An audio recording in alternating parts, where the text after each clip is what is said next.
अस्सलाम वालेकुम दोस्तों, की हाल चाल है? ठीक ठाक, उम्मीद करते हैं सारे भरा खैरियत से होंगे। जिस तरह का तुम्हें पता है ईद उल फितर माशाल्लाह बाबा रश भी है। जिस तरह का तुम भी इधर देख सकते हो ईद काफ़ी रश है जी। अज छोटा जहा एक व्लॉग बनाया सारे भरावां दोस्तों मेरी तरफ ईद उल फितर मुबारक होवे जी। अज एक छोटा जहा व्लॉग असी की इस वास्ते सारे व्लॉग लाइक जरूर करके आना, सब्सक्राइब करके आना।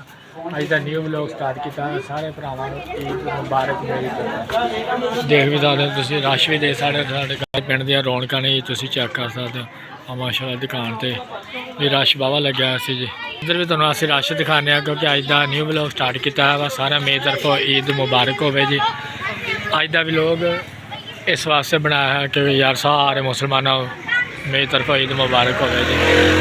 जिथे जिथे तक मेरी वीडियो जा रही है ना सारे लाइक शेयर फॉलो लाजमी कर देना, तुम सब्सक्राइबर कर देना फॉलो। आज देखो तुम चेक कर सकते हो कि दुकान से आए सी जी समान वगैरह लैन वास्ते। आ देखो बर्गर समोसे चिप्सा वगैरह हर चीज़ तुम्हें इतों मौजूद मिलेगी क्योंकि यार एक व्लॉगिंग की सी कि यार चलो भरावां नूं यादगिरी रह जाती है। देखो चेक करो तुम माशाल्लाह प्यारे असद साहब ने जी जिहड़े बर्गर शवारमा लगा रहे हैं जी।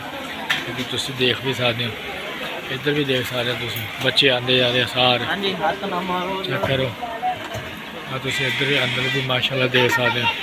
जिथे जिथे तक मेरा यूट्यूब चैनल लाइव जा रहा सारे लाइक शेयर ज़रूर करना, फॉलो करना, सब्सक्राइब करना, अच्छा या प्यारा या कमेंट कर देना।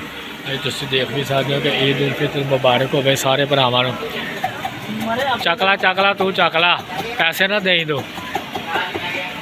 लगा लगा भाई लगा